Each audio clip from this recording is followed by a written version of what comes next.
Thank you for listening to the Black and Gold Hockey Podcast. Please support the show by subscribing to and leaving a 5-star rating for the show on Apple Podcasts, iHeartRadio, Podbean, SoundCloud, Spotify, Stitcher, and any of your favorite podcast platforms.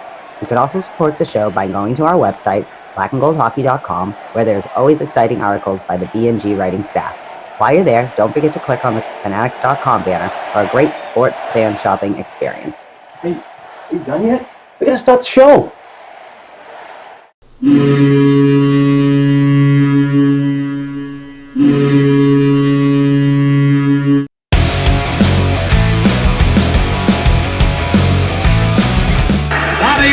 Behind the net to Sanderson, Orr! Bobby Orr! Scores for the Boston Bruins! 30 seconds left in the period. The Bruins are shorthanded. Ray Bourque. Ray Bourque from the face-off circle to the right of Reggie Whitman. Fired it down and Whitmore blew it. Did he ever? To Bergeron on the drive, save, rebound, he's loose. Sagan kicks him loose. Bergeron scores! Patrice Bergeron with the point of the dagger in their throats. They rip it out of Toronto's hands and kill the beast. The Boston Bruins have won it after being 3 down in the third.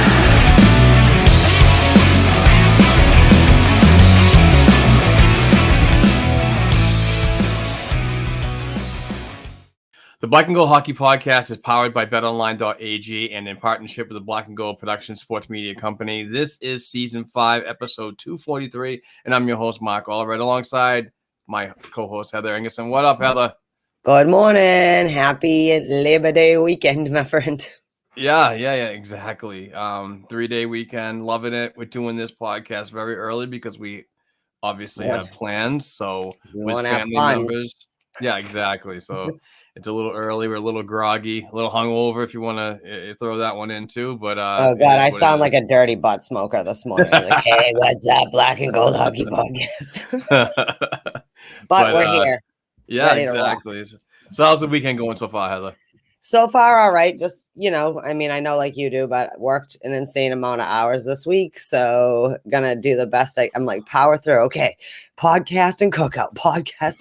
Come on, baby. 9 o'clock couldn't come early enough yesterday, but I'm ready to talk some Bruins with my good friend here and do our thing for Sunday, even if it's a little earlier than we're used to. And here we go. I'm going to go into crazy Inga mode. I'll get my energy up while you talk to us about our awesome show sponsor. But we do want to say, happy Labor Day weekend to everybody, and please be safe if you're out partying and consuming alcohol. Please find other means of transportation besides hopping in your vehicle and driving yourself.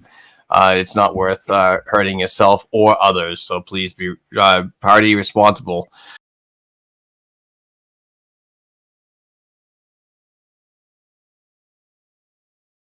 All right. Let's talk about some Boston Bruins off-season hockey talk. Heather, let's go with the agenda. And what do we have up first? Okay, so before we get into the actual Bruins stuff, we just want to say, welcome home, J-Ma. Woo! We love you, man. We're so happy that things are going, moving towards good things or whatever. And we just wanted to shout out our love to you, J-Ma. Jared. Yes. Welcome home. The Jared Martin is the co-host of the Dump and Change Hockey Podcast, and they are on the blackandgoldhockey.com podcast network. And J-Ma has been a little down health-wise, but he's been in the hospital, but very, very happy to report that he is out. And he tweeted that he's alive, which is awesome. He's home. So that's a good step forward for him and his family, and I've been thinking about that little bastard for a long time, and just the most positive that I could be, because he's like a little brother, you know what I mean? So I just want to make sure that we shouted him out and continued health to him in moving forward. Always sending love your way, even if you don't know it. Remember that. Okay. Exactly. Yeah, just wanted to say that. And we also wanted to mention congratulations to Patrick Donnelly on his new gig for Bruins we're covering the Bruins on NHL.com, and that is really awesome. So lots of luck from the Black and Gold family. We expect great things. You're almost done with BU, and you just keep trucking, Cade. Things are looking good. So, yeah, I mean, this kid just got a great career ahead of him. Like you said, he's going to graduate in 2022, and already getting a job as a Bruins correspondent for NHL.com. And obviously, congratulations to Patrick Donnelly. But the really cool part about that, it's just that he started with us at blackandgoldhockey.com.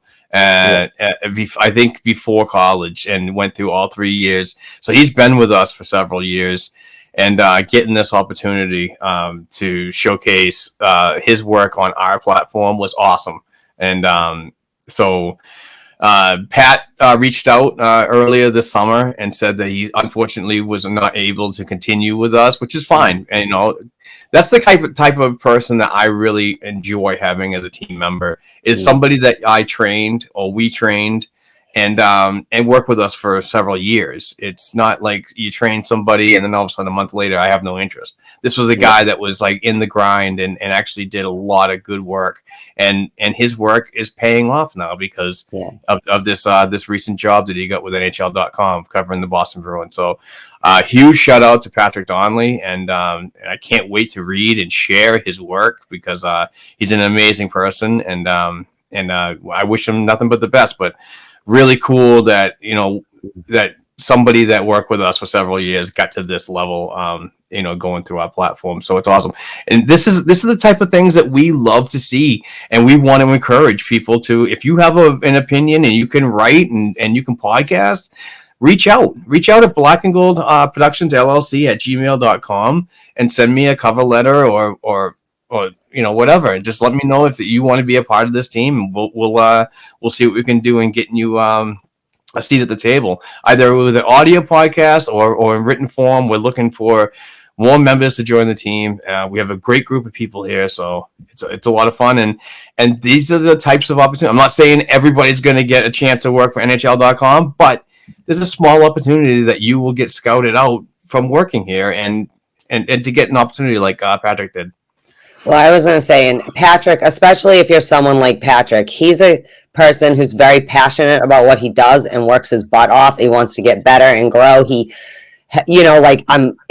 makes you prideful a little that, one of his resume builders going through, college and moving on, and to get, like you said, the exposure and the experience and stuff was coming through B&G. But if you have passion and you have drive and you're serious about it, anybody can write about sports or whatever, but there's a difference between someone who's and I don't want to offend anybody out there, but there's a difference between a journalist and then someone like me who, even though I know something, I'm just a person with an opinion, and so if you really do have the drive, not just this site, but there are ways.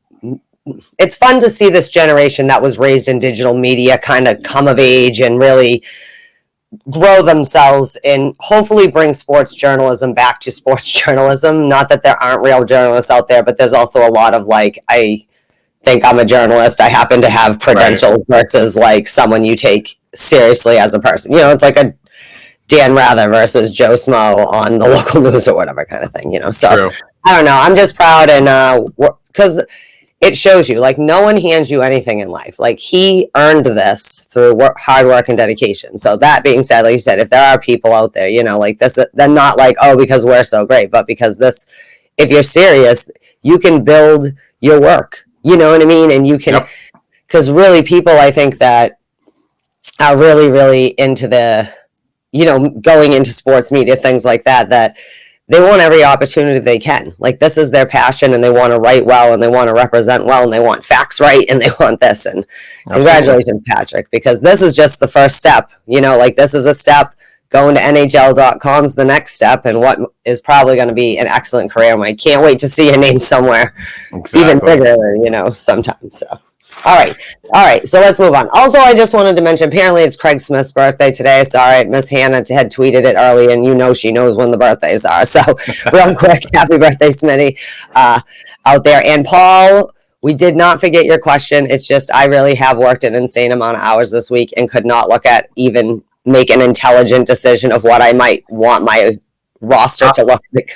I have something up, so we'll get to it when it comes up. So is that the topic right now? No, it's not. I just wanted to apologize before we get to it that I promise next week I will be more than happy to let you know. And today I'll just have to bounce off a mark because I didn't get to do my due diligence.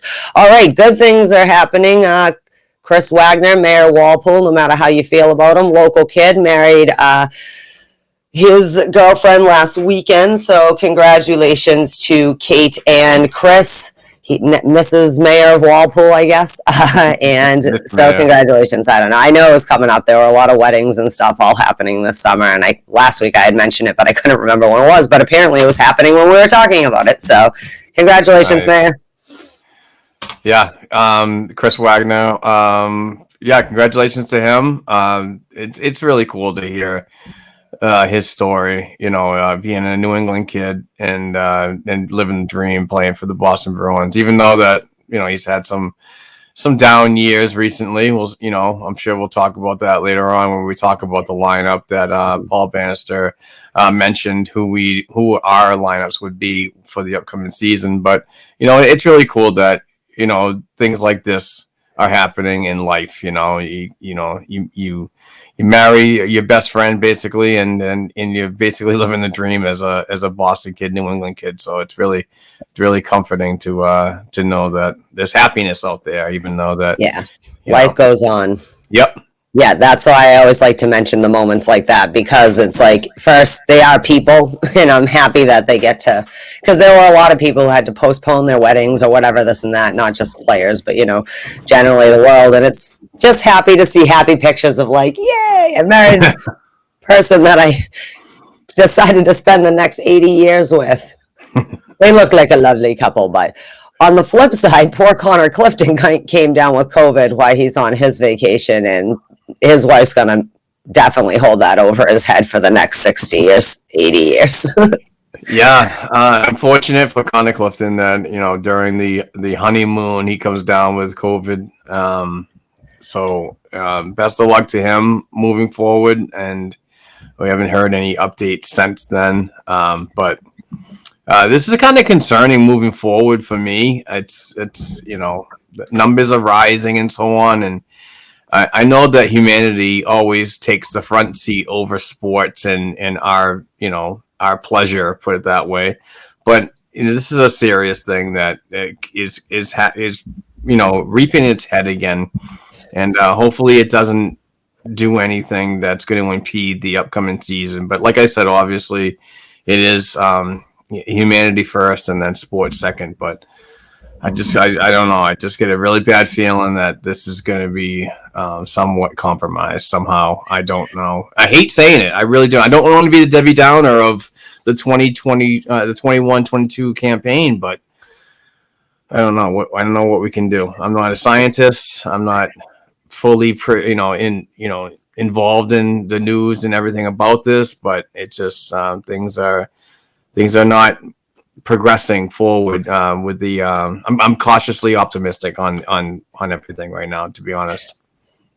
I think that the NHL of the sporting leagues have kind of proven their formulas have worked the best besides the Vancouver situation. That was on Vancouver, though. I don't think the league. I think the league had things in place, and when the team doesn't follow said guidelines probably like they should have, and I'm not blaming, I don't really know, but when you have that many people on a team break out like that's a lot of protocol not being followed there, because the whole protocol system is designed to not spread it to everybody. There were a couple teams last year.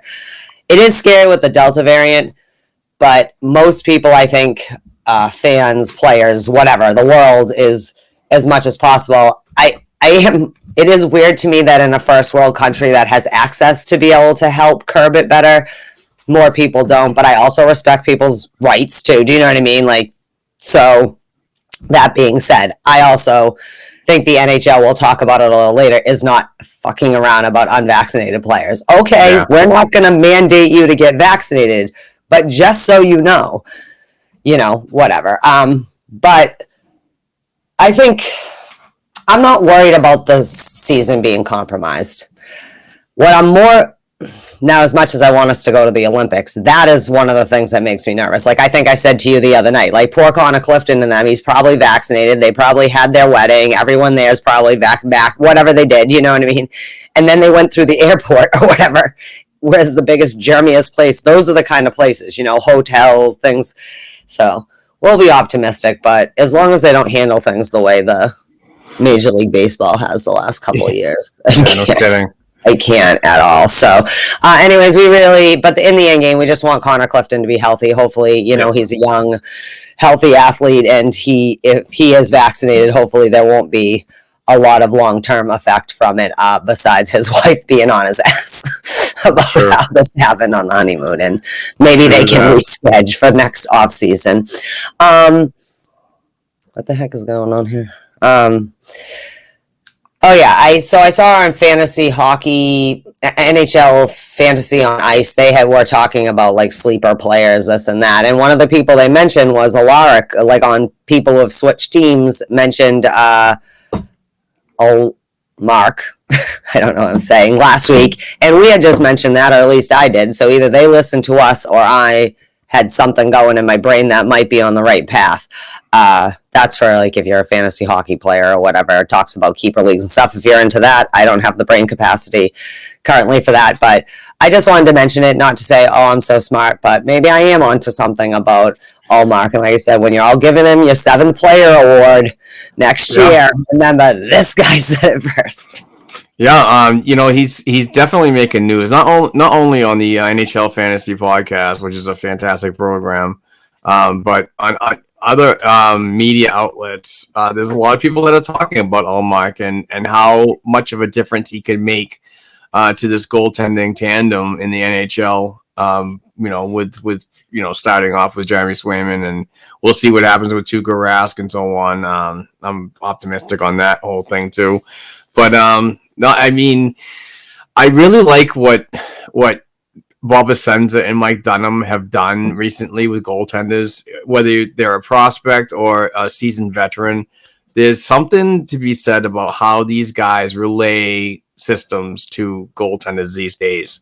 It is a much better system than it was in the past. And I know I've mentioned several times about how these two work together and seemingly change the way things are taught when it concerning the crease. So I think that, and obviously Allmark coming from Buffalo, you're going to see a better structured defense, better team environment that dumpster fire that's rolling down the river in Buffalo, So I don't know. I mean, let's just say that, he stays healthy, obviously, because he does have some injury issues of the past. But if he stays healthy, I could literally see him as a top 5 goaltender in the league. And that's outstanding. That'd be freaking really good. And obviously, you don't want to come out and shit your pants when you just signed a $20 million, 4-year deal. So yeah, I'm really looking forward to this tandem that's coming up, regardless of who's in net behind him. But I think it's going to be a good year for him. Obviously a career year, and any season out of Buffalo is going to be a positive one. Well, I keep thinking you don't.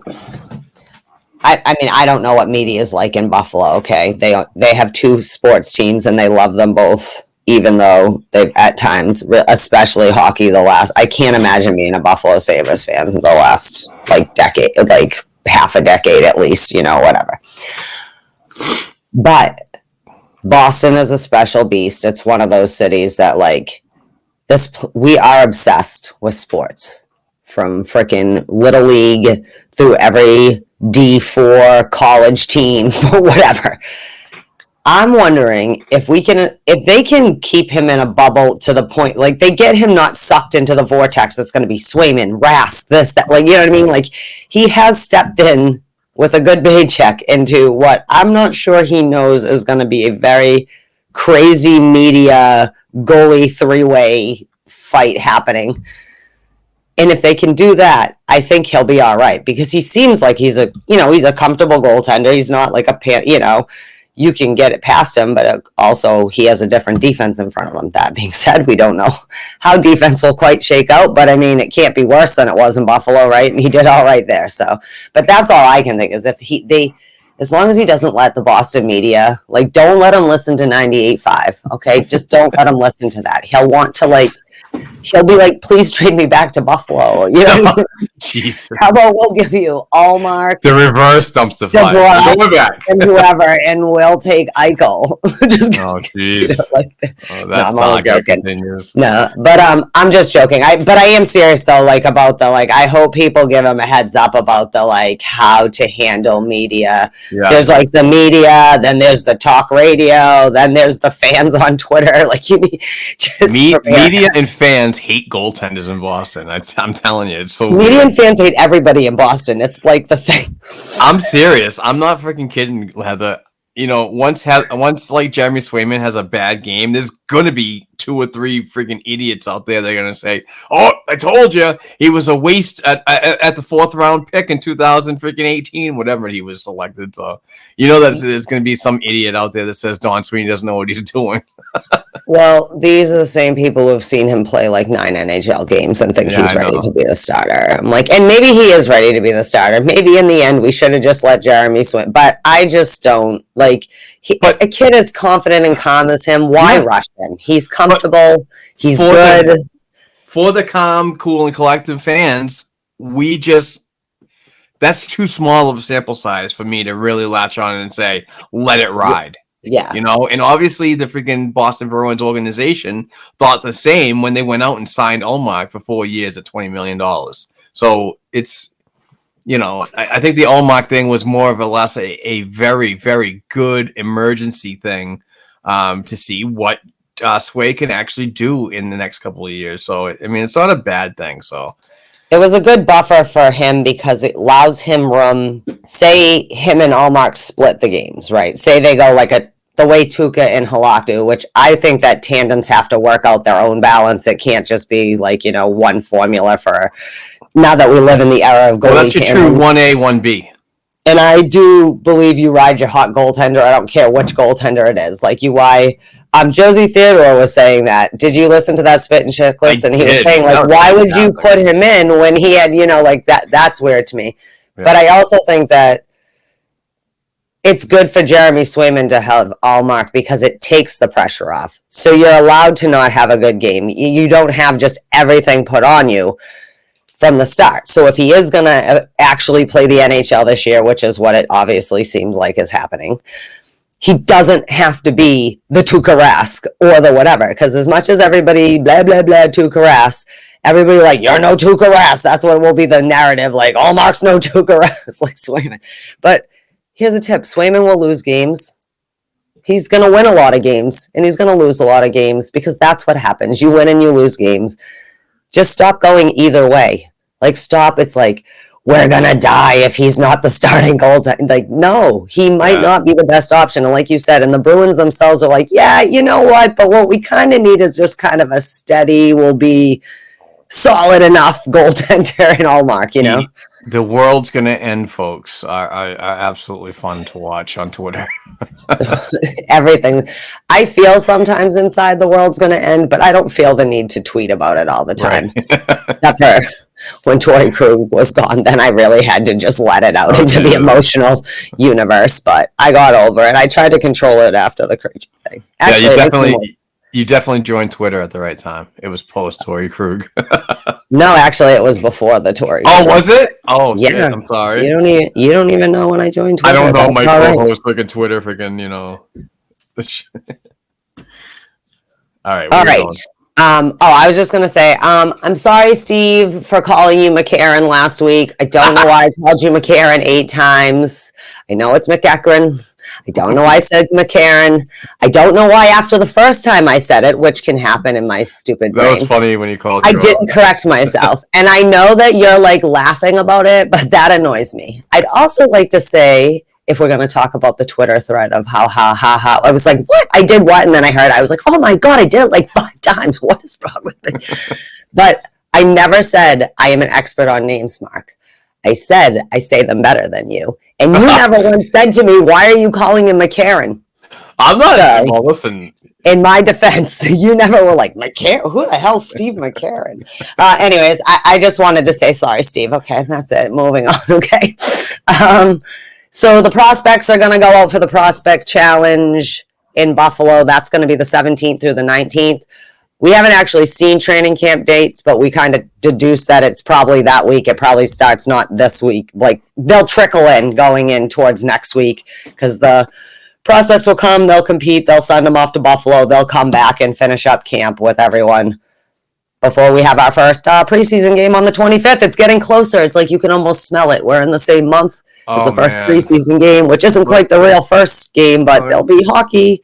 Let me go to my T0 app, and I have on this Sunday morning, we have 41 days, 9 hours, 28 minutes, and 40 seconds left to go before the Boston Bruins season starts. But obviously, there are some preseason activities that are going on for the Boston Bruins organization.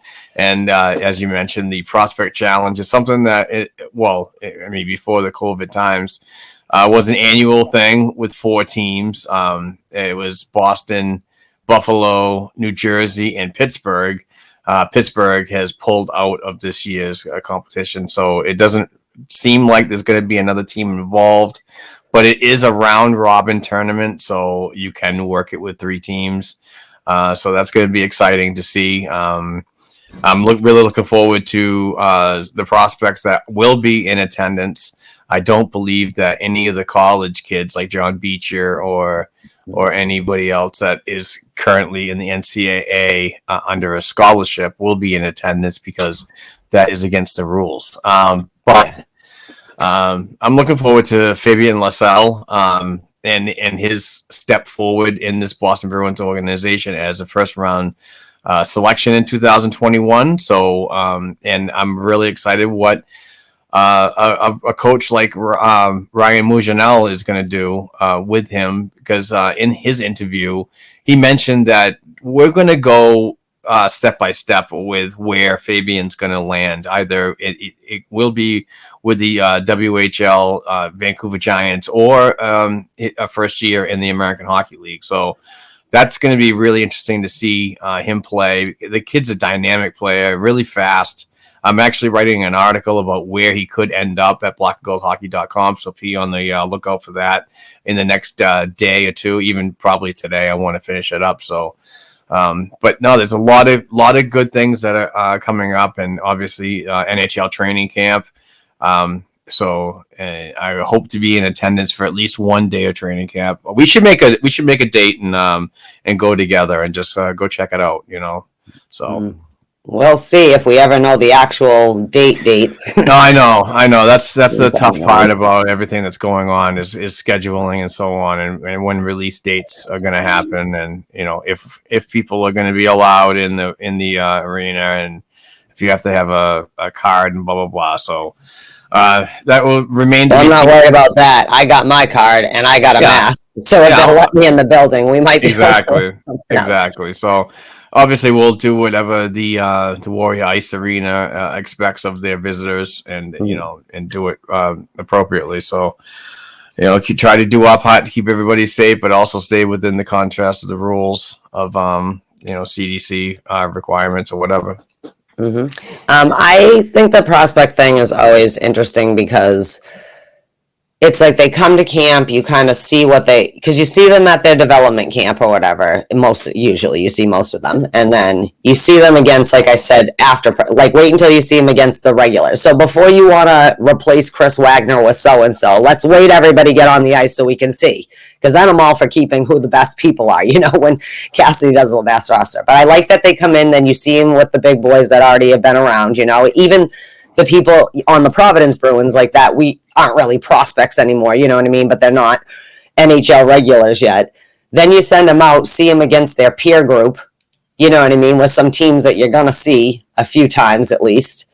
And then they come back to finish it up, It's usually a shot in the dark, obviously, for these young kids, but I think it's a good opportunity.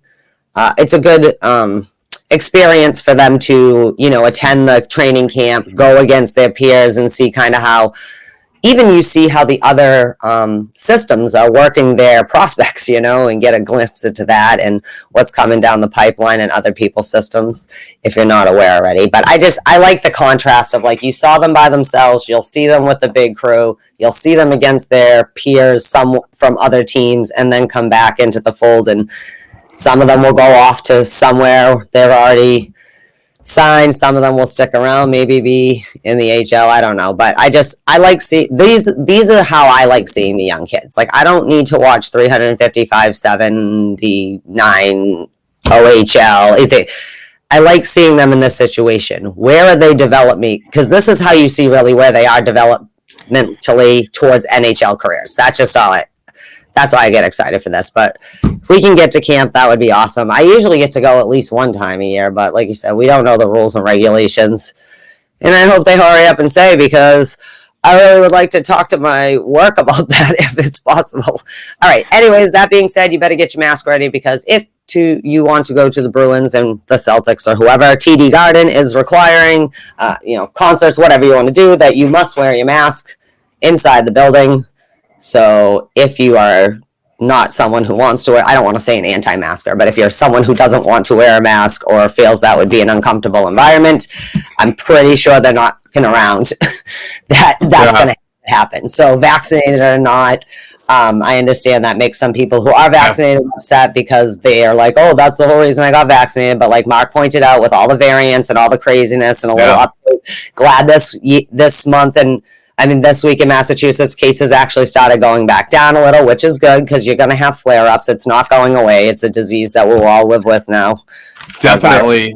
Definitely. If you fucking, shelled out a couple $100 on tickets, please be aware what's going on with this whole thing. Because if you don't provide the adequate information, they're not going to let you in. And basically, you wasted a couple $100 in ticket sales. So. Yeah, exactly. It sucks. It's just another speed bump in life that we're going through right now with this stupid pandemic. But please be aware that, don't waste your money and do the appropriate things that need to be done. But also, it's still a good option that we're able as humans to go in and still be in these environments when we're talking about our favorite sport and so on, but also, just got to do it safely.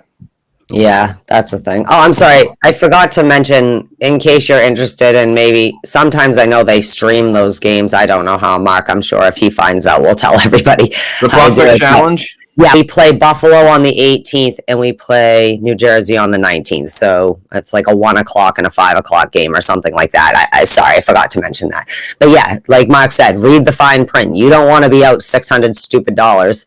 Have you seen some of the prices at like Yankee Stadium and stuff for like a beer, this and that? Like, Jesus, you can't make up all your pandemic money in one damn year, sports. Like, give it to the customer. So I am not one of baseball fan, but how much is a beer at Yankee Stadium? I don't know. Someone posted one like last week or something. It was like a $15 like whatever thing. It was like, oh my God, like people eat before you go. This is why I chug beer at halftime pizza before I go in, so I don't need to buy that much beer once I'm inside. What's that? Shout out halftime, no free ads. Sorry, no free ads, but Sorry. when you're rushing and you're like, shit, I got to eat and have a drink before I get there. But anyways, just wanted to mention that. Get your mask ready, because that, like Mark said, they're not going to let you in. And if you make a stink about it, they're probably going to have a Boston police officer escort you to a facility where you can have a more calm conversation about the whole situation. Prospect Brett Harrison was named assistant captain of the Oshawa Generals, which is an esteemed team, obviously, in the OHL. So congratulations to Brett Harrison. Mark, your thoughts on that? You had seen it and sent it over to me as something to bring up. Besides, obviously, we're saying congratulations. But do you know, like, that's an honor. He must have some good qualities to, when you get appointed a captaincy, there are qualities about you, your leadership qualities or whatever that warrant it. So that to me is the impressive thing, that there's something about this young man that the team, his mates and whoever Yep. really see in him. It's definitely something that is good for a player like him. Brett's a very interesting person. Um, I believe he was a Bruins fan for a long time, even as a young kid. So this is not, but the Boston organization isn't something new for him as he's growing up into it. But playing the OHL is one of the best North American leagues for development. And when you get the honor of even as an assistant, it's still high praise from your teammates that believe in you and believe in your voice in the room and on the ice when situations happen, when you need to be that type of voice, when you're talking to officiating and coaching and so on. So it's really good for him. That's just a resume builder for a positive hockey career, I believe. And I'm looking forward to watching Brett play for the Oshawa Generals. It's a team that I've been accustomed to watch a lot lately, with Bruins prospect Kyle Kaiser, the goaltender, and Jack Stanika.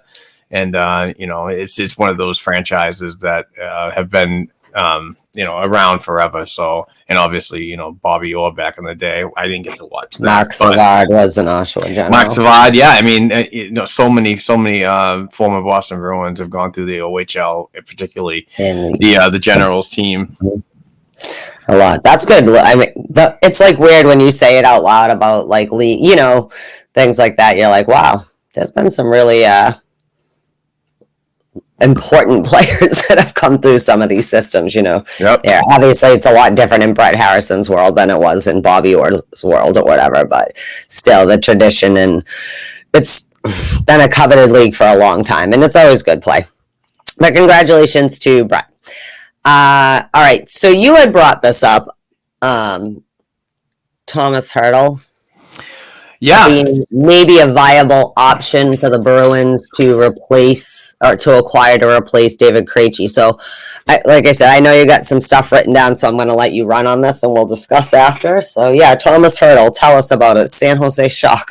Well, I forgot to go on puckpedia.com and actually get numbers of this particular player, and I'm actually going there right now. But Hertl's 6'2", 215 pounds, center, and possibly could be like the replacement that this Boston Bruins team needs for David Krejci at second line center, and a possible option for a trade if Charlie Coyle is not cutting it. So there's three ways that, in my opinion, that the Boston Bruins could land a player like Thomas Hertl, who's very good offensively and defensively. So pretty much you're going to have, a Bergeron at the top line for at least the next season. Remains to be seen if he's going to, be retained after that. If he wants to play, who knows?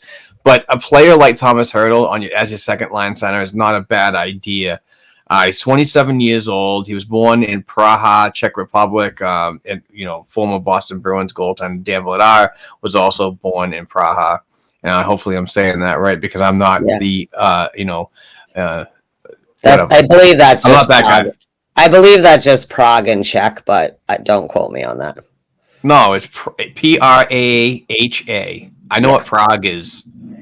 I know, but okay, go ahead. All right. So he was drafted by the San Jose Sharks in the first round, 17th overall in 2012. Last season, at 50 games played, he had 19 goals, 24 assists, 43 points. And his career numbers are 151 goals, 172 assists, 323 points in 503 games played. His best career season was 2018-19, when he scored 35 goals, 39 assists, and 74 points in 77 games. So this is the interesting thing about Thomas Hertl, is he does have one full season coming up. So it's not going to be San Jose is one of the teams that are definitely going to be rebuilding. And I don't see I don't see them being very good in goal. I don't think they made any good additions in the crease this year. You lost Martin Jones to Philadelphia via free agency. It is what it is. But I don't see anybody that's going to be stepping up in the crease anytime soon. So, unfortunately, it's kind of weird when you think about the package the other way. For me, is if a team that needs goaltending is going to want goaltending. So I wouldn't be shocked to hear if Ron Wilson, the GM, who's done, I don't know, kind of a terrible job in my opinion. But anyway, yeah. It wouldn't be out of the realm of ideas for Ron Wilson to say, listen, we'll give you Hurdle and you give us a first round pick and Jeremy Swayman. I mean, that's the type of thing that might garner a trade like that. And obviously I wouldn't want to give up on Jay Sway because that he is the future. But I want this Boston Bruins team to build, and I want them to continue to work with Jay Sway because I believe in this kid. But obviously, I'm not saying that he's the savior of the franchise and this and that yet. But I also don't want to give up on him quite yet. Okay, first of all, I don't care what Ron Wilson wants. First of all, why do you still have a job? This organization should have won a Stanley Cup in the last 15 years, at least one Stanley Cup. And they just, and I'm not saying that's all your fault. I'm just saying you have not proven, at least in the last 5 years, that you're that good of a GM or whatever and need to. All right. I like Thomas Hurdle just fine, but Thomas Hurdle makes $5 million plus a year. Okay. Yes. I don't think just because Ron Wilson created a dumpster fire on with cap space and whatever else issues, you created that. The league, it wasn't the COVID, it wasn't whatever. You fucked yourself just like Toronto did when you decided to put 60% of your salary into 4 players or whatever it was. For you guys, it was on the defensive end. For Toronto, it's their offense they're paying too much for, whatever.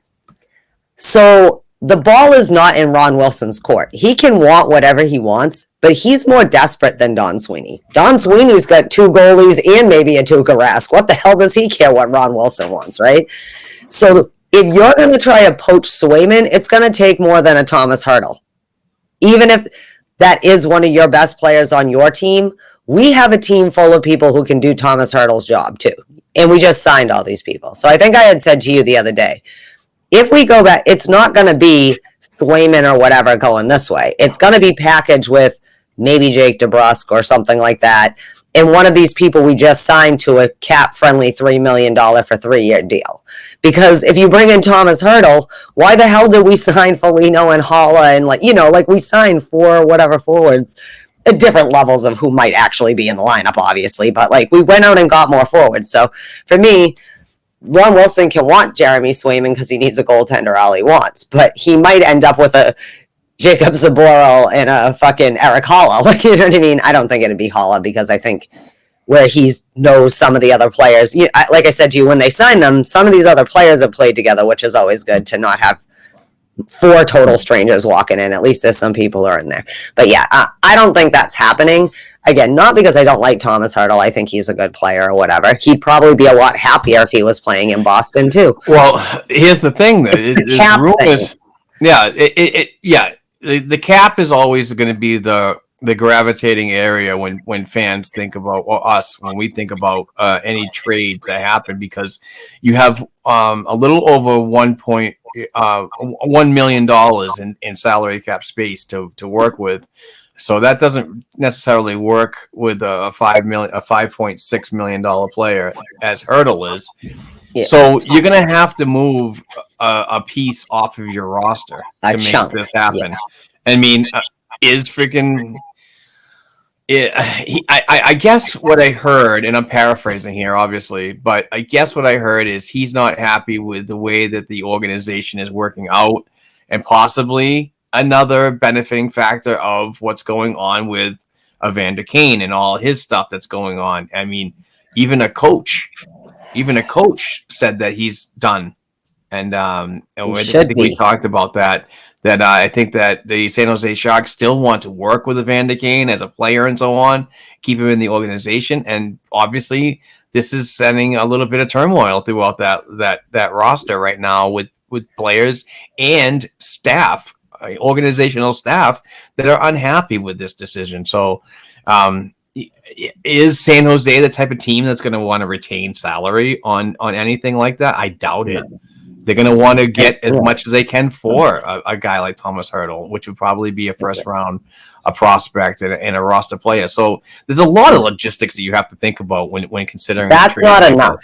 That's not enough for me. Like I said, at this point, you have to let it see how it shakes out at camp. What do you have now that you've put these new pieces in or whatever?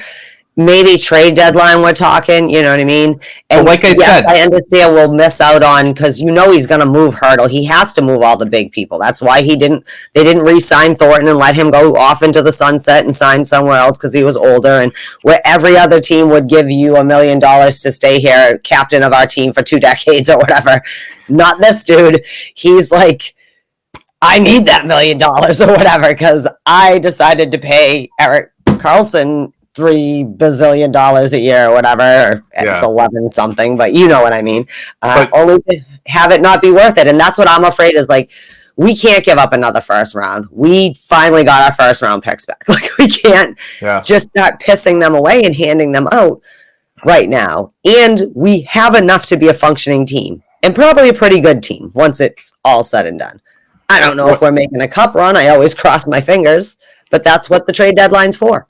Like I said when we first started this topic, there's a couple of avenues that the Boston Bruins can explore when trying to acquire a player like Thomas Hertl. And that's obviously trade anytime during the year before the trade deadline, obviously. Yeah. But there's also another one that says, if you can squeak by this year, you can honestly make him a high priority the following summer in free agency, as he's going to be a UFA. So, and he plays, he's got a modified no trade. So that's going to be thought of as well. And also he plays the center position and the right side. So he's a versatile forward that the Boston Bruins obviously love when trying to shift players around to make positive changes on the fly. So, I mean, I'd love to see it happen, but I just, the package going the other way is just got to be, managed. I'm probably not going to use the word right equivalently. So equitably. Yeah. Like, I'm not the word, right? I'm not the word guy. I'm like, now you threw me off because I'm like, what is that word? You're right. That's not quite it. So yeah, my thing is, it's not, I don't know if it's worth, it should be the other way. Like, we should be trying to milk Ron Wilson for as much as we can fucking get out of him. Like, do you know what I mean? Like, we've traded great players for bags of fucking pucks. Maybe it's time someone trades us a good player for 5 fucking add up to be his salary kind of player, I don't know. I do think, though, at this point, the Bruins, because this is just how they are, they'd made their moves. They know what they saw. Someone drove by TD Garden's grandmother's house was in the backyard in Charleston or whatever. And so they have to be a Bruin kind of thing and this and that. We're going to shake it out. But what they need to do is shake it out and really take a look. I understand you love some players. There are some players I love. Like, again, I'll bring up Chris Wagner. I love Chris Wagner.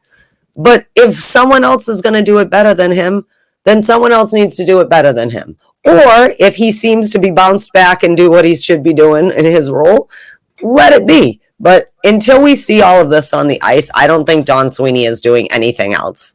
Now, they might get out of camp and be like, oh, shit, maybe we do need to put a trade in place. But that's just me. I don't, as lovely as the Thomas Hertl dream is, and way more realistic than the Jack Eichel or the David Krejci's coming back for the playoffs dream, is like a 5 on the dream scale for me of practicality. Because I'm not giving Ron Wilson crap. And I don't think Don Sweeney will either. Like, that's the other thing with Don Sweeney drives me nuts. You're one of the most powerful GMs in this league, and I understand they're all equal, but we all know that's not true. The original 6 GMs have more power than the other ones. use it right. Fucking put the screw on someone else one of these times. Make them give. How about you give us Thomas Hurdle and your first round pick? Then maybe we'll talk about giving you Jeremy Sweeney. Like an offer sheet. Yeah. How about we'll take your first, second, third, and seventh round pick because we like picking in the seventh round. Not to go off the rails here, but an offer sheet was followed through with recently. Kasper Kokoniemi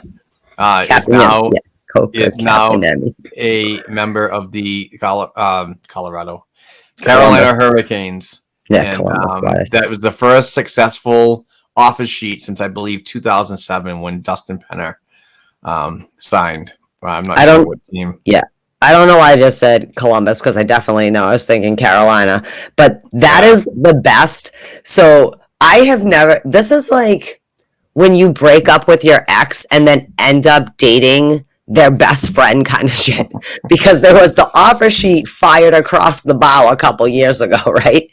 Oh yeah. And Carolina reciprocated. Only, like you said, offer sheets never actually work out. And they Sebastian Aho was the player. Yeah.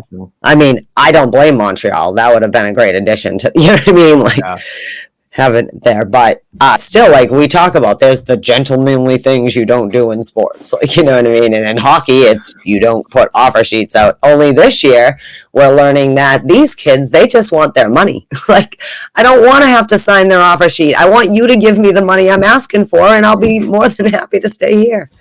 Yeah, that was, oh God, that's like a sports drama right there. Love it.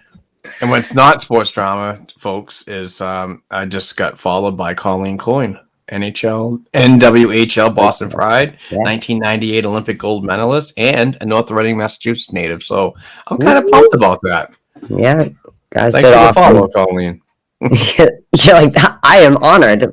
No, I love that shit, man. Yeah, I know. She's awesome. All right. I guess before we do towards a break, just because my throat is getting dry, I'm sorry. I don't know what's going on with me. Is there like fall allergy season already? I don't think there is. We're also doing this recording at a very unique time of the day. We're normally afternoon recorders, but we decided to do a 9 a.m. recording because we have family obligations on this lovely holiday weekend. And hopefully the sun comes out. Doesn't look very promising. Jesus. I think it's supposed to be decent but cloudy and some sprinkles, hopefully. But what a day yesterday, man. Jesus. Yeah.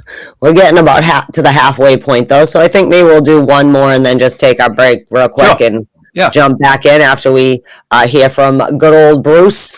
But Zdeno Chara, Pittsburgh Penguin, the rumor was around last year, before he signed with the Capitals. I don't know. All the seasons are confused in my head because they haven't been played in their normal seasons. But now it's back. I think it popped up, but maybe like 3 or 4 days ago again, about the potential of him wearing a different black and gold. Any thoughts on that? Yeah. Obviously, Zdeno wants to keep it going. He's a guy that prides himself on a high work ethic, and it's very much appreciated, especially when he was a member of the Boston Bruins. But there's nothing wrong with wanting to continue your career. And if the Pittsburgh Penguins are interested in Z's services, then good on him and so on. But it's kind of weird when you think about this rumor because Chara will be playing in his 24th season. It's 14 years in Boston. He's got 207 goals, 459 points, 666 points. 459 assists and 666 points, and 1,608 NHL games. A lifetime plus 293. Plus minus rating. It's kind of weird when you think about this because I don't believe he can beat out first pairing left side defenseman Ryan Dumoulin or left side second pairing Michael Matheson or even third pairing left side defenseman Marcus Pettersson. Dumoulin makes $4.1 million, 2 full seasons left. Pettersson makes $4 million, 4 full seasons left, and Matheson makes $4.8 million and 5 full seasons left. So I don't know where he fits. And would Z, like in Boston, when he was approached by Don Sweeney and management, when they said, we want to keep you for another year, but your minutes, your role is going to be diminished. You're probably going to be, that 7th, 8th defenseman that's going to be in our rotation. He didn't want to do that. So I don't see this being a fit for Z in Pittsburgh just for that, because he's a very proud person. Wants to continue his career and still believes he plays at a high level, but I don't think he's going to want to take a back seat and be a rotational guy. So I don't see how this is going to fit, to be honest with you. Well, it's interesting because it makes you feel like, did Sidney Crosby say, you know what, I think we should explore Zdeno Chara? Because I feel like Sidney Crosby rules the Pittsburgh Penguins. Like, I know they've had GMs, and I'm not saying that, but I just feel like if Sidney Crosby had a dream that Zdeno Chara was his teammate one time and said, I think we should get a Zdeno Chara in here.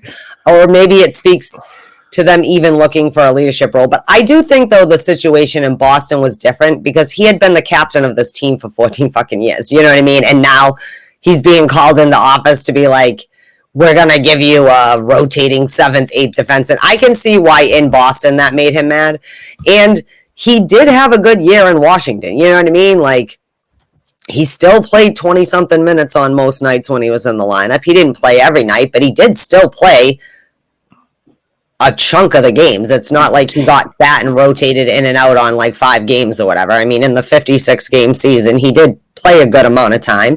There was a few times even when we played them that I was like, wow, he's got a little pep back in his step. He's in beast mode because it's playoffs. You know what I mean? Like, he's back. Yeah, your legs are a little tired. It was like, remember when Yager was here? And it's like, for the first 30 seconds he'd be on the ice, you're like, damn, Jaromir Jagr, 1991. And then the last 30 seconds, you're like, oh, Jaromir Jagr, 2081. But I don't know. I think it's different if they ask him to go into that role, but I do agree with you. Him and Joe Thornton are the type of players, as long as they can meaningfully move around, they will have a place somewhere until they choose to not be here out of respect, because they are, in the history of the NHL, 2 of the best players that have ever played in, I think, season that. But for me, it's like Pittsburgh must be looking for something, even if it is the 8th defenseman. And Z might be fine to ride off into the sunset. Do you know what I mean? Or he might not even do it. He might just go to camp. He doesn't have to sign, right? Because he only had the one. He can do a PTO too. Yeah. Another important factor is the Penguins have absolutely no cap space. I'm serious. Go to puckmedia.com, folks. They're a fantastic website for all your salary cap needs. But if you look, there's a big 0. There's no cap space. So I honestly do not see any roster movement to accommodate the addition of veteran Zdeno Chara. So it's like, as it is right now, it's just a rumor. But thankfully, having him in the league again is not a bad thing. But also, if we were going back on last year's schedule when we were playing Pittsburgh and Washington and all these teams in our northeastern kind of area, you'd see a lot more Z. But now that the schedule seemingly has been relaxed to pre-pandemic freaking times, that we won't see Z that often, so it's really not that much of a big deal if he does decide to play, no matter what role he decides to do it in. I think it's interesting, like, just to see what happens. I mean, I would love for him to have one more, because, again, I think that Warrior player like that should be able to just skate off to the sunset or limp off to the sunset or whatever when you want. And I understand it's hard because, like, yeah, as an athlete, you're like, wow, these guys are getting old. But they're not really that old. But they're still in better condition than some of their, counterparts, because they're like robot, like just like, even like again, like Joe Thornton, everyone says, right? He's first one in, first one out. Same thing with Z, first one in, last one out kind of thing. I don't mean to say and to be honest with you, Heather, when Z hangs up his career, I could honestly see him in some type of player development role, especially when it comes to like nutrition and body strength. That's a very, very intelligent person to lean on for important information in that type of characteristics of being a pro. So I mean, whether it be in Boston or another organization, I'm sure he'll get picked up sooner or later. I think he's a future GM. He has he has a big brain. He speaks like many languages. He has like business degrees and this and that. Like that's what he does when he's on the road. He just Can you imagine if he was angry? I mean, can you imagine if he was the Cam Neely throwing a water bottle? Like he's picking up a fucking chair and throwing it across the room. Zdeno Chara is scary even when he's happy. Yeah, just I like know. the beast. Like I just love that dude. Oh god. But and that being said, I'm not like, oh, let's bring Chara back or whatever. No, I know. I just I'm mean not that either. we'd like to wish him continued success. It would be weird to Yes. see him in a Pittsburgh Penguins. I would prefer if Z could go like out west, so I didn't have to think about him being on another team because that does bother the me. thing is it's heavy. His decision is heavy on the premises of he wants to stay on the East Coast near his family. That's one of the reasons why he went to Washington, because it's not that bad of a commute to see your family. So if he went out west and the family didn't want to move with him, it's a little bit of a hindrance on the family time. But yeah, so I mean, regardless, best of luck on his decision, and if it happens, it happens. But I mean, one more year and kind of that like going away tour, is that what you could say? The farewell tour. Yeah, farewell tour. I mean, wouldn't be out of the realm of options. So, best of luck to him and family. I was thinking, I know, because his family stayed in Boston, and last year actually worked out perfect for him because he played in like we played them so much, so they were in, so that really was a perfect scenario for him. And by all accounts, the boys in Washington loved him. Like they were pumped to have Zdeno Chara there with it. You know what I mean? Like their like little TikToks were popping up and just like, can I use your stick? I mean, yeah, sure. Like just little things like that. Like he is a living legend, and just another inspirational leader on a lineup full of leaders. But I was thinking, do you think that, and I don't know if this would happen, but you know how I was thinking of him in the other black and gold. Sometimes players sign one, like Cam Ward signed one day just so he could retire in Carolina. Do you think that I think that's what's going to happen with the day when he decides to retire? I think it'll be a 1 day contract to bring him back to the black and gold. Do you think that? I think that might be a situation. What do you think on that? It's just a weird thought I had. I could definitely see that happening. To bring him back.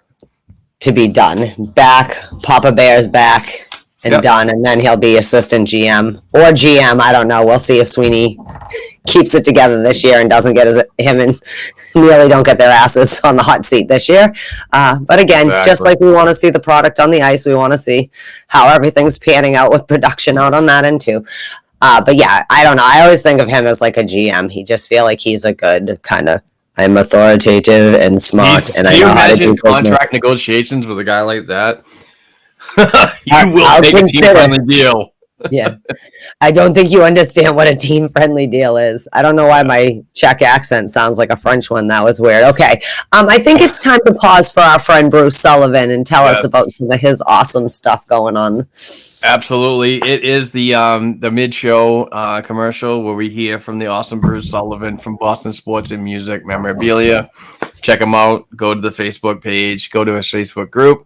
And be a part of both, because he gives away weekly prizes, hand-signed items from all the professional leagues in Boston. But more notably, he's our supplier for our jersey giveaway during our Patreon monthly jersey giveaways. So let's hear from Bruce, and we'll be right back.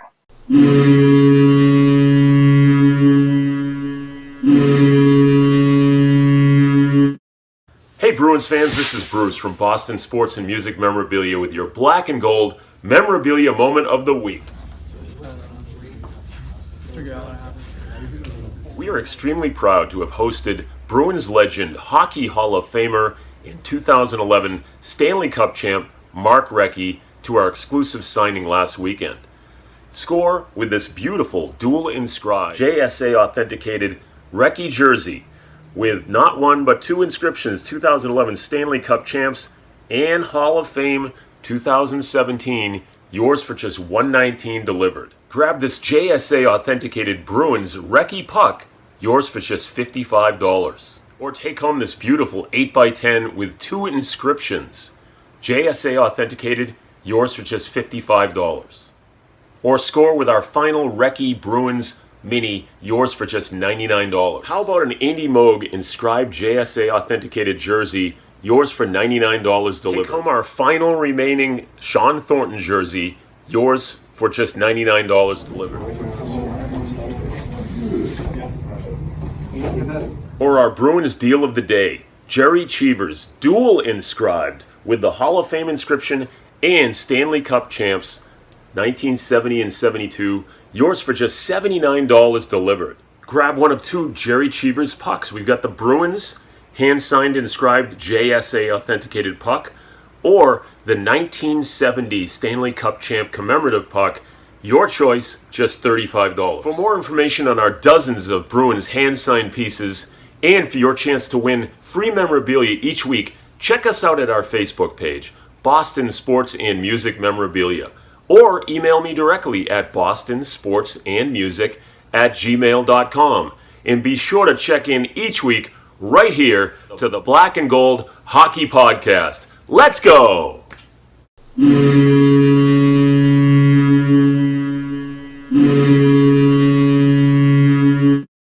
All right, we are back. We just heard from the awesome Bruce Sullivan. Do yourself a favor, folks. Follow through with going to Facebook and joining the group, Boston Sports and Music Memorabilia, and also the Facebook page over there for some fantastic stuff. But also, if you want to impress your guests or just impress yourself, there's no shame in that at all. I do it all the time. But I contact Bruce Sullivan via the email and ask him what his specials are and what deals he has going on, and he gets right back to you with a list of his inventory of hand-signed items, fully authenticated and all kinds of stuff. And we're giving away a Rick Middleton jersey on September 19th. That's a Sunday this month. So a lucky Patreon winner will walk away with that. So happy about that. But like I said, do yourself a favor, follow Bruce, get all the stuff that he knows, because it's awesome stuff. And it's all fully legit. He's got pictures and video of former Bruins and current Bruins signing stuff away, pucks, pictures, jerseys, all kinds of great stuff. So like I said, do it. Just do it. Get over there. All right, Heather, where we going? Okay, well, the next thing I suppose is just to mention the other day was an anniversary of Bobby Orr signing his first NHL contract in 1966, which seems forever and a day ago, but just goes to prove that over 5 decades, over half a century, Bobby Orr is awesome. So, just wanted to bring that little historical fact up you had mentioned to me. Well, I got some. I did a little research on the famous Bobby Orr. He was a Parry Sound, Ontario native. Signed his first NHL contract on September 2nd, 1966, as you said. Orr was an uplifting gift to the Boston Bruins this week so many years ago. The Bruins hadn't won a Stanley Cup since 1941 and hadn't qualified for the postseason since 1959. So there was a little bit of a lull in that, and then during those times. But when Bobby Orr came aboard the team, he seemingly changed history, obviously. But per Wikipedia, Bobby Orr's first contract in 1966 was one of the first NHL contracts in these days. And during those times that was negotiated by an agent. Sorry for the fumble there. Mm-hmm. So that's pretty cool thing that I learned. Scumbag agent Alan Eagleson, who was Orr's legal advisor, which was a huge mistake. Or Bobby Orr could have been a percentage owner of the Boston Bruins, but Scumbag Eagleson criminally steered him clear of that, getting a deal done with the Chicago Blackhawks, where he spent his last 2 seasons in the NHL playing only 26 games, posting 6 goals, 21 assists, 27 points. In 10 years with Boston, Bobby Orr had offensive stats of 264 goals, 624 assists, and 888 points, and was inducted in the Hockey Hall of Fame at the age of 31. The Hall of Fame waived their normal 3-year waiting period for the arrival of the great Bobby Orr. So, love Bob. I love everything he continues to do, and a huge ambassador to the game. But we've said this several times in the past. A player like this just really inspired so many people into the game of hockey, especially the young kids with out playing street hockey and reliving the famous goal. The Stanley Cup captivating goal that he scored. So definitely changed hockey culture. Him and his teammates in that era changed, I think, the spirit, or reinvigorated the spirit of hockey in New England all day long, even today. Yep. You know what I mean?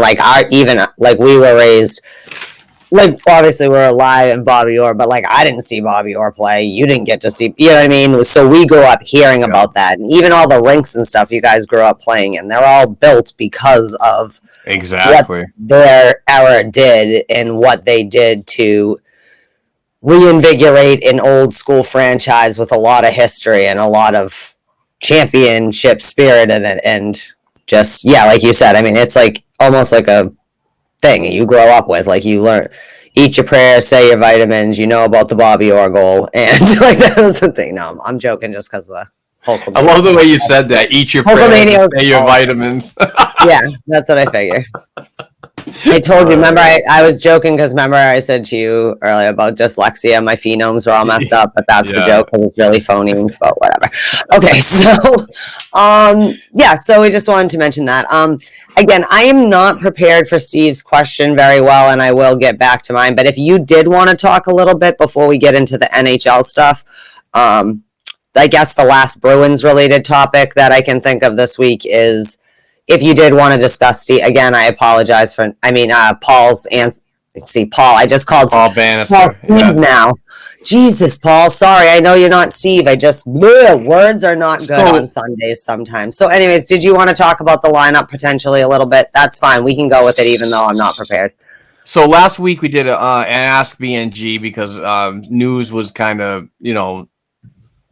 not around. So we put out some things, and Paul Bannister, faithful listener, good friend, mentioned what our lineups could look like. And my lineup is obviously you're going to have Bergeron centering Brad Marchand and David Pastrnak. The second line, it's pretty much lining up to be Charlie Coyle's job at second line center. But like he said in a previous interview, I believe at the Jimmy Fund Drive, he said that that's not technically his yet. He's got to earn it. So you'd love to hear that during the off season and what he could potentially bring to a new role with some new players on that line. So Charlie Coyle centering Taylor Hall and obviously Craig Smith. The third line, I have Eric Haula centering Nick Foligno and Jake DeBrusk. And the fourth line, I actually have Thomas Nosek centering Trent Frederick. And I have Chris Wagner there, but I also he's pretty much going to be on a short leash this upcoming training camp. I'm not sure if that right side is going to be his to own. I think that it's his to lose at this point because has been his slot. So in his situation, it's his to lose. So you better step up your game because you're a fourth line right winger. And as much as I love you, we just signed a lot of people who are like Nick Foligno can play all points on forward. Like, you know what I mean? Like, necessary. I mean, for me right now, that spot would obviously probably go to like Curtis Lazar. That's how on the edge, on the fine line of where Chris Wagner is on this Boston Bruins lineup. But obviously, hopefully everything works out. There's opportunities for Wagner to go. You can be demoted down to Providence, and you'll get your NHL money down there. But you free up a roster spot up here.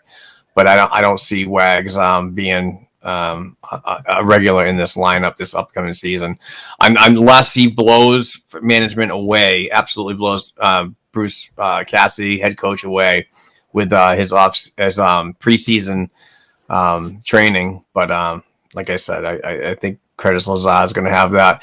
Going to the defensive pairings, I have, believe it or not, I'm kind of on board with the whole idea of Charlie McAvoy and Derek Forbort. And no, that's not really sitting well with a lot of Bruins fans, but I do like the pairing, the second line pairing of Matt Grzelcyk and Brandon Carlo. I've been a real fan of that line. The third pairing is going to be a little different. You're obviously going to have Mike Riley and Connor Clifton in the mix too. Jakub Zboril. So who knows what's going to happen with that defensive pairing. You know what's funny is I was doing some stats yesterday. I was reading actually the Hockey News. I got their yearbook. The Boston Bruins were 14th in the league last season with a 2.93 game points per game. And the defense, believe it or not, when everybody says the defense was terrible last year and they needed to get huge upgrades, it was mediocre. Yeah, the defense and the goals against was ranked fourth in the league, which I was really surprised about. So, but those are also numbers that are derived by goaltending, and it's more or less team defense, not just strictly defensemen. Yeah. Well, that's what I mean, because Patrice Bergeron is a huge part of that number too. Like, you know what I mean? Yeah. He's not a defenseman. I don't. Go ahead. I honestly don't see a player like Urho Vakanainen cracking the lineup. I think he's going to spend another year in Providence. But I think we're getting ready to package him in a deal. That's what I'm thinking too. I don't know. When I first saw Urho, I was like, this dude is a fucking giant. He's a giant.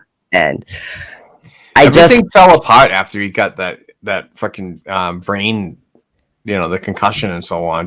I don't know what happened to him. And I feel like he's just kind of getting, like we talked about, there are some perfectly fine potential forwards that are getting lost in the shuffle because there's not enough space for them, or just people around them have gotten better, things like that. And I feel like that's it. Like Urho, not because he's not a good player, but can't keep pace for the path towards the NHL the way some of the other kids are. You know what I mean? Like I said, I haven't really got to think about it, so I'm just going to bounce off you. I have this weird thing of, I know Forbort is not a third pairing D necessarily. He's like a solid second pairing D, okay? He could play top pair, but whatever.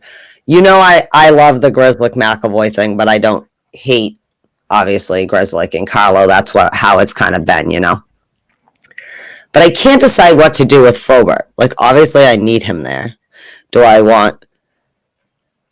I prefer to have Zboril with, like, Brandon Carlo because he's more of a quicker and defenseman thinking, so he has, like I said, I do like the balance of having a bigger defenseman paired with one of the quicker moving. I mean, Zboril's not a tiny kid. I don't mean it like that. But, like the fast moving, puck moving defenseman.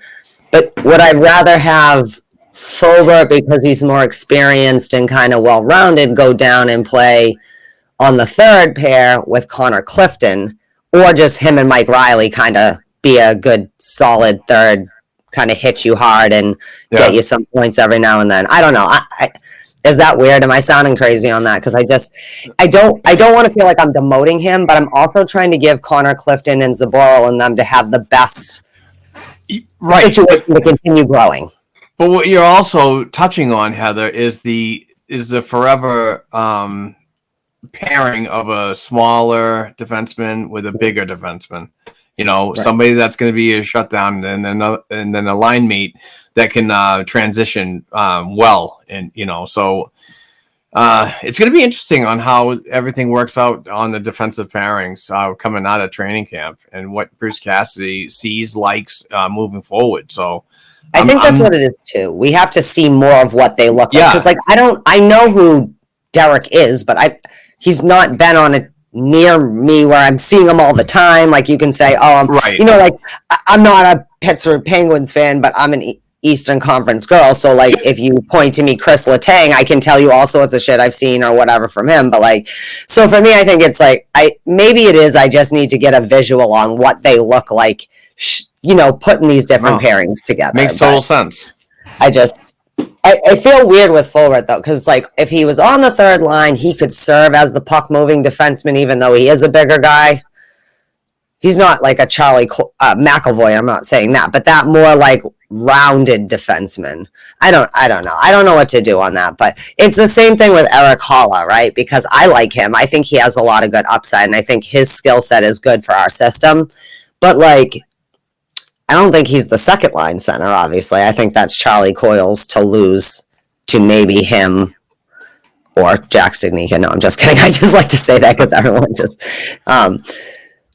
But putting him on the third line seems almost like I don't want to say a waste of talents, but like maybe he has a high. I don't know. I don't know what to do with him, but I think we just need to see. It's confusing because we have had a lot of fresh blood come in. Second line center will work itself out, but I'm more concerned of what this fourth line, like you said, like what if Wagner does come out swinging, right? And we already had Lazar, which we know works it well in our system. I like that you have Jake Debrusk in your lineup because I'm in on keeping Jakey around until November at least to see can he bounce back? Can he get his Debrusk pep in his step? I mean, the boys like him. He's a good teammate, and maybe they put too much time and energy in him to not give him at least till Thanksgiving break to see if he can turn his shit around. Like you said, if he can get a nutritionist and get in and buy in, because again, we don't know what parts are mental health versus personal inability to control oneself. These are kids that have been structured their whole lives, right? Since they were like 14 years old. They've been elite. So like they have people who, this is what your schedule is. This is what you're doing. This is what and sometimes they have a hard time regulating themselves, It seems ironic when you're kids that go and play, some of them, move 1,000 miles away from home and live in strangers' houses that are nice enough to make sure they're getting to their teams they get selected for and things like that as billets. But like, really, I do think mental health wise did not help Jake Debrusk, because if you get in your head mentally, it's not hard to think like go from, I know I'm playing shitty to like, oh my God, everyone hates me. And you go like down a dark rabbit hole. So if someone is feeling depressed or anxious or whatever kind of thing, it gets aggravated in your own head too at times, when especially if you see like this generation was raised on the internet. So as much as you want to say stay off of social media, don't look at what the press says, this and that, it's hard to not do that because we're so connected today that you open up your phone and like shit pops up at you to tell you notifications, things and stuff. Right. So, I don't know, but I like that you haven't given up on Jake Debrusk because you've always been a big advocate of him, and I know he's a hot button player. I don't know. I just feel like now it's confusing to me because everyone's been bitching like the Stadnikas and people and Fredericks of the world haven't gotten their chance, right? I don't know. I was thinking, I don't know, maybe I might even be in on letting Trent Frederick center the fourth line to give him more experience, but give more room for the wingers where, like, I'd rather have Haula on a wing, if you had to or whatever. I don't know. That's just my whole thing about that is what do you do with Thomas Nosek? I mean, can he be that type of player that can move around with some positional versatility? And as I'm looking right now, he can play the left side, or he has played the left side in the past. So, well, the people we picked up especially the ones that we picked, players, I should say, that we picked up. Ugh, come on, Heather, you can do it. Get through this podcast. The players we picked up this summer, a lot of them are versatile. They play center and a wing.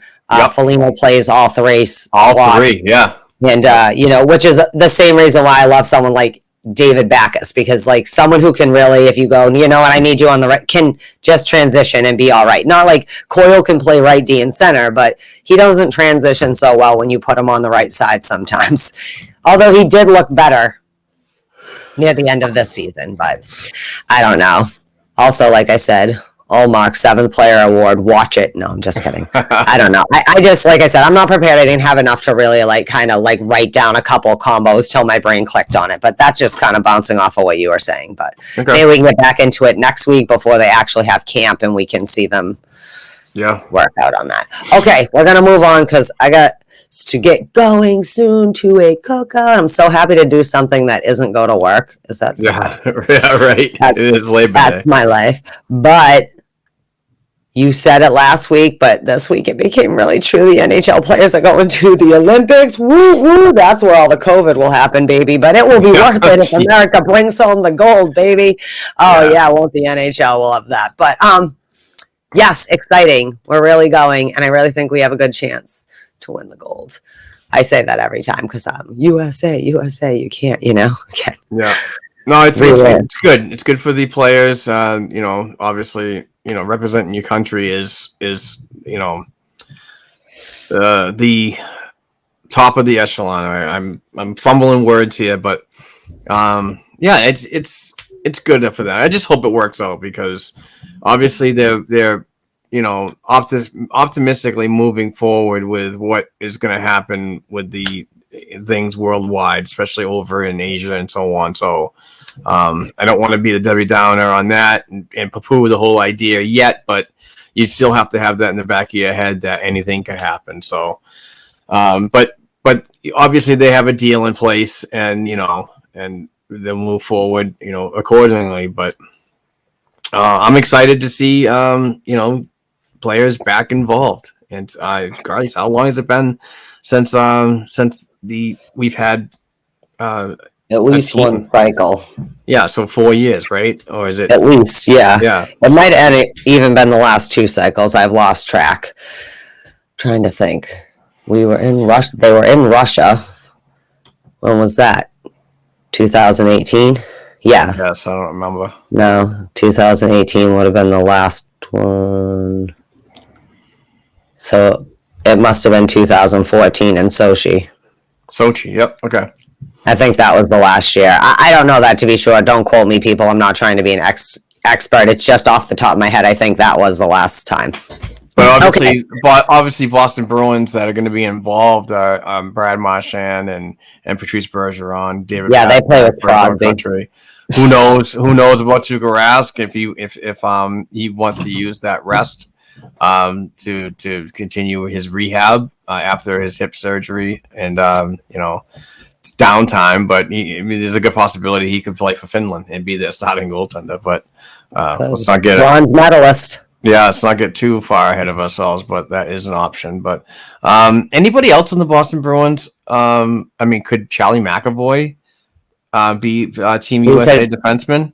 He might, but there might be too many veterans that might get, because some of the selection is based on name thing. I'm trying to think. We used to have such an international core, but I don't know, maybe Allmark might make this team.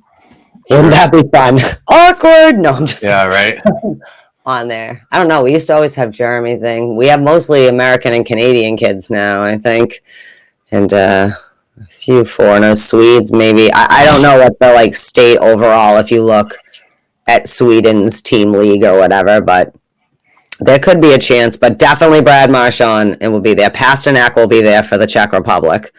You know that. Maybe David Krejci will be there for the Czech Republic, and they can. I would probably say Jakub Zboril could probably be a member of the Czech Republic too, like a bottom pairing. Who knows?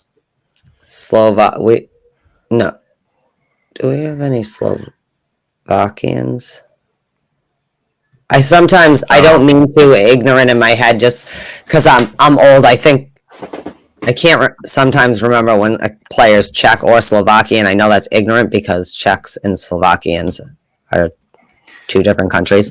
But, okay, so the big thing this week was the NHL protocols are out, and they are not effing around about if you are an unvaccinated player. We can't make you get the vaccine. You're right. You are a free human living in a free society in the Western world. But we can penalize the shit out of you if you don't comply. Any initial thoughts over just some of the things our players who aren't vaccinated will only be able to go to their team hotel, practice facility, and area while unable to use the areas such as bars, restaurants, and whatever. Basically, you go to your room, you go to the arenas or whatever, and you go back.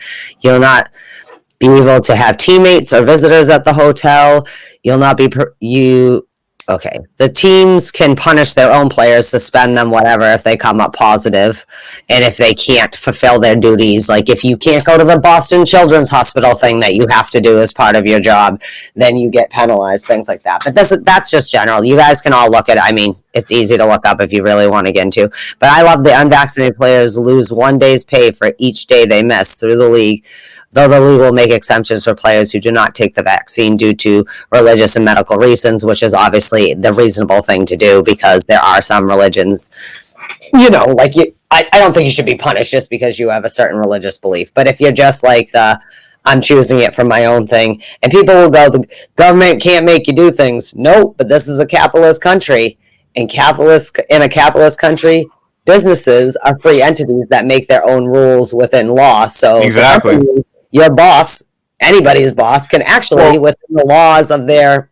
place, tell you what to do. Sorry. If you look at the numbers and the active response on this topic, believe it or not, a couple of weeks ago, when it was kind of brought up, the league was 85% vaccinated, and with the rumors of players losing money, and let's face it, players love money, that number rose up to 95% most recently of players in the NHL that are being vaccinated. So, and nobody wants to lose a paycheck. Nobody wants to lose any dollars off of their contract and so on for this. So the response seems to be an ongoing thing that they want to, be more involved, obviously. And, you are going to have those situations where some people feel uncomfortable, regardless of what reason.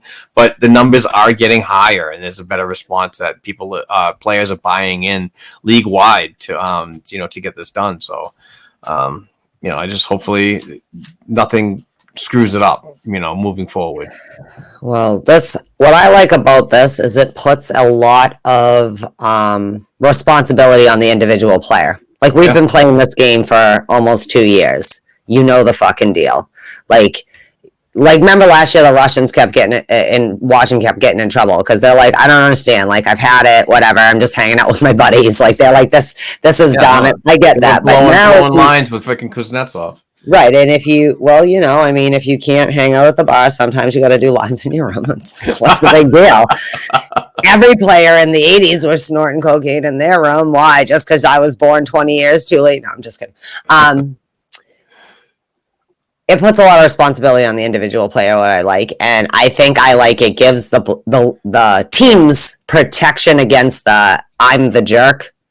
The NHL says I can suspend you, and especially if you're a dumpster fire team, whatever, people in Buffalo. Players in Buffalo are going to pretend they have COVID. They'll figure out how to get positive just to not have to be there. But no, I'm just kidding. Obviously, I'm sorry. Buffalo, New York. Buffalo, New York, I love you. Players in Buffalo remind me of Happy Gilmore, the movie. You remember when the crazy lady jumped on this car and was like, "Get me out of here, Mister"? Yeah. That reminds me of Buffalo. But my thing is, I think that is the important thing to remember, though, is most of the league actually has taken the vaccination staff, whoever, blah, blah, blah. When they say the league, they mean players, staff, coaches, whatever. I bet that the Olympics is probably going to have, the Olympic Committee probably has a rule that you have to be vaccinated unless it's an exemption, for the same said reasons. So that might push some players that if their Olympic teams are requiring it, to do it or whatever. But not to jump back to the Olympics real quick, but this, it was Sochi was the last time they were there.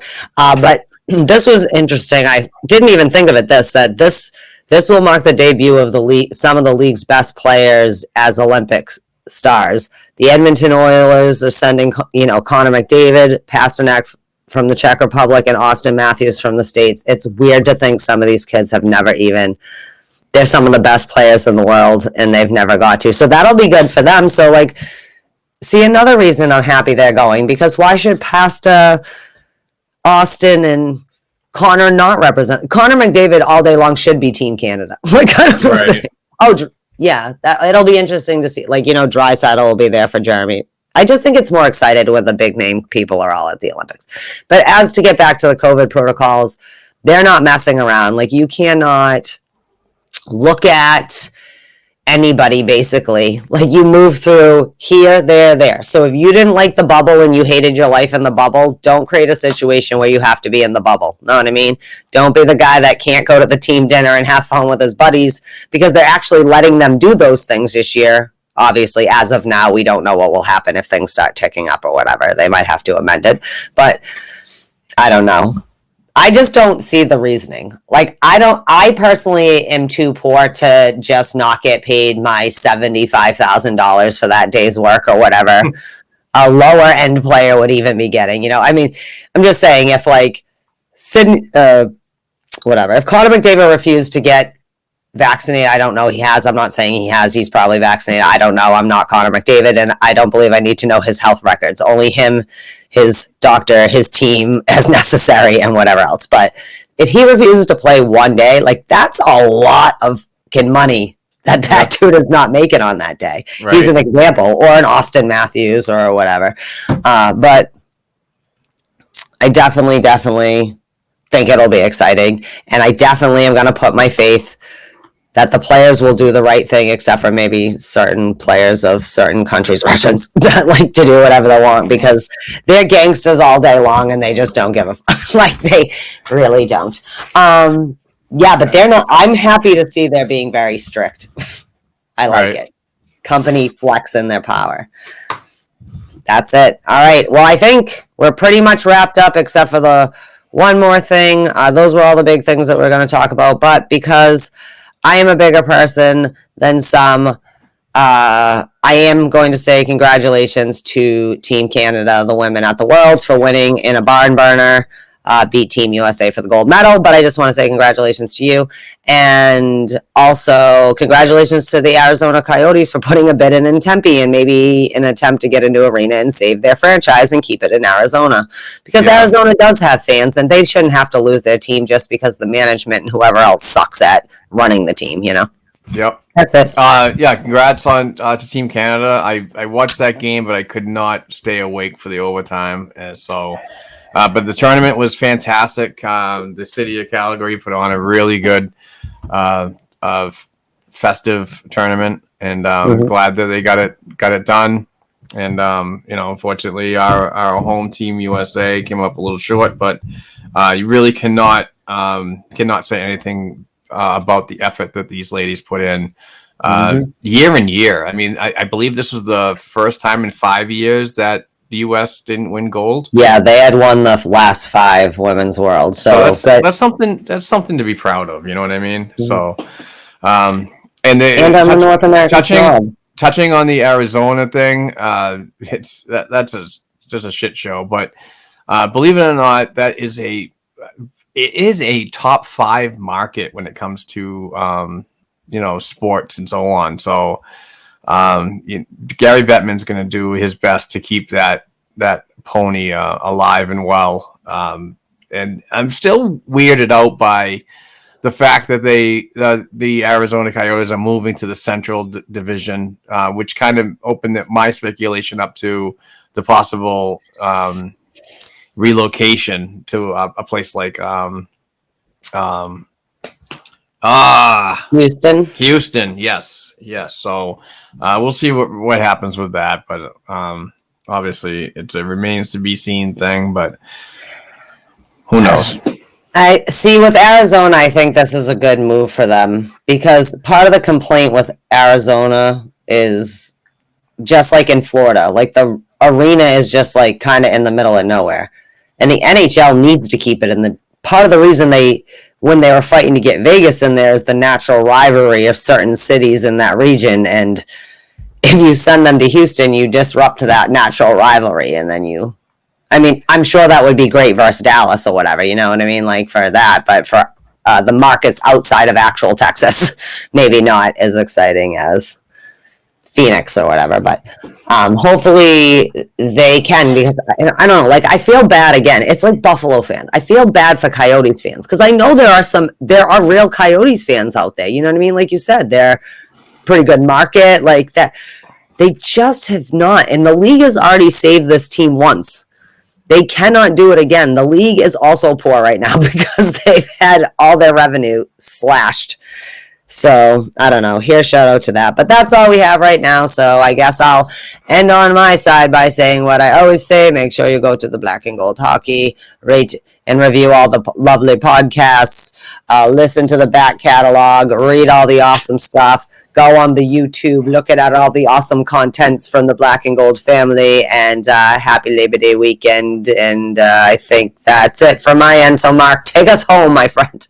Yes, I just do want to mention we do have a Patreon account going on, campaign, I meant to say, but we're giving away this hand-signed Rick Middleton jersey, fully authenticated and all stitched. Very well done piece of threads right here, and it could all be yours for just $1, folks. So if you go to the website below, patreon.com/Black and Gold Hockey Podcast, and you donate just $1 per episode. As I always say, we use half of your dollar to pay the bills here at the B&G Sports Media Company, but we also use the other half to recycle and get more stuff for folks to win that are eligible and Patreon supporters. So go to the website, drop $1 per episode.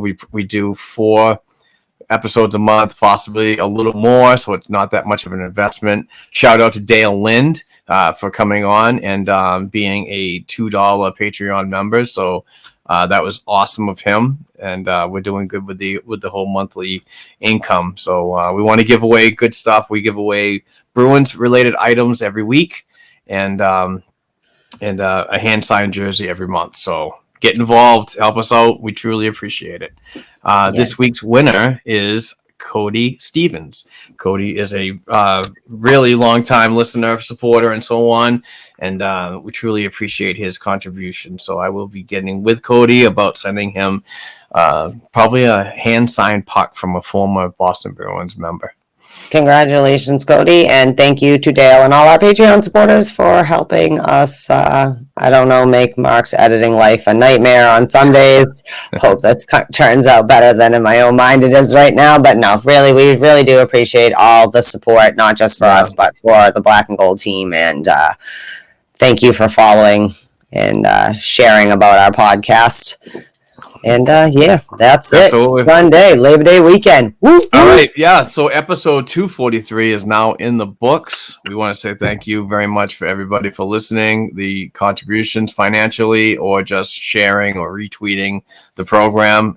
You guys are absolutely amazing people. So take this opportunity to celebrate Labor Day with your family and friends, and do it responsibly. Like I said earlier, get an Uber or a Lyft, but with that being said, Heather, thank you very much for doing this early program, getting it done. Thank you for being adaptable. Yeah, absolutely. We worked out pretty well. Hopefully you have a good day with your family and friends at the cookout. So that being said, I'm Mark Allred. Here's Heather Ingerson. I'm going to say goodbye. I'm going to go back to my couch, probably take a nap before I edit this. But regardless, hopefully everybody have a safe and happy holiday and upcoming week. But we'll be back next week for more Boston Bruins hockey talk. So stay tuned and peace out. Bye.